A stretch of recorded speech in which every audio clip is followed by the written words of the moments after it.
Like a squirrel precariously teetering on a thin branch of the Evertree, sequels have to manage a delicate balancing act. Keep too much faith to the original, and what do you really offer? Stray too far, and why even be considered a sequel at all? And unlike novels, shows, movies, and video games, there's not as much narrative momentum and technological advancement to board games, so sequels are much more often judged as parallel products rather than companion pieces, which is ultimately where we'll moor our critical vessels with Everdell Farshore. Set in a lavishly nautical land, distant from the forests of its older brother, Farshore is more or less Everdell 2nd edition, but you know, crabs. Each turn, players place a worker on an available location or play a card to their city from their hand or the 8 face-up cards in the market, giving them instant, ongoing, or triggerable powers, new worker locations to visit, or endgame pointage. The familiar asynchronous game progression is here, where players pass into the next season at their own pace. There are claimable rewards for meeting thresholds for different sets of card types. The cards themselves are broken into creatures and construction, which can interact to give occasional free card play by occupying a dwelling.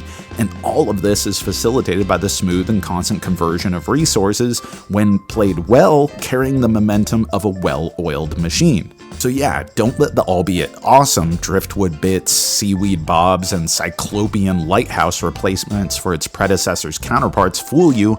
It's Everdell, which is great because Everdell is great, but where does that leave us? Well, it's when we get into the details that Farshore shows a little bit of evolution in the design and shines best. First, card management has been smoothly streamlined. Duplicate cards that come up in the common pool are stacked, ensuring no glut of husbands and wives when you're desperately seeking out a minor mole or barge toad. Furthermore, that construction and critter relationship from the first game, where only the specific creature could habit the specific construction, gone! Now you have 3 anchors you can spend per game to freely add any creature to your city if you have a vacant construction. And speaking of specific critters, the one big feature of Everdell that Farshore removes are the special events necessitating 2 critters in your city, which, yeah, when it happened was all cute and cool and kawaii, but often those combinations never even came up. So here, the emphasis is on the claimable maps, which are more like the OG standard events, but have more multipliers for getting several, adding much more purpose to what you drop in your city and what everyone else is packing. And while there are a few other bits of fine-tuning here or there, the largest departure is the ship tracks circling the board. Each season has gusts revealed that move your ship forward for playing certain types of cards, which translates both to endgame points, but treasure tokens, usable wild resources that also can be 2 points a pop if left unspent.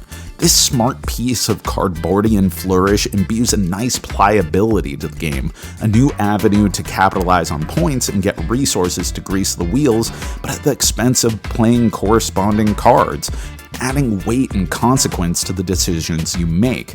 All of this is a holistic improvement, addressing some of those niggling concerns that took what was otherwise a great game and made you go, man, I wish this didn't happen, or I wish this happened more often, or is this really how it needed to be? I'm a big fan of Everdell, and while thematically my heart still lies in the forests and the slightly more mythic quality of the Andrew Bosley artwork in the original, mechanically speaking, Farshore is just the better game. But is that enough? Yeah and no, but mostly? Look, if you already have and love Everdell, unless you're the most hardcore of completionists, I really don't think you need to take up a valuable shelf spot for Everdell of a slightly different flavor, because the improvements are improvements, but not substantial enough to feel like it's a brand new game. And if you really wanted, some of the quality of life improvements, like stacking duplicate cards in the field, could be added back into the original via house rules.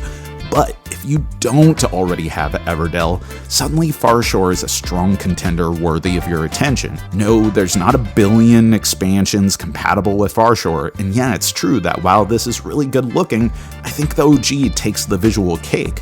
But as a dedicated fan of Everdell, if I was only going to get one and additional content weren't a consideration, I'd set my sails for this distant land.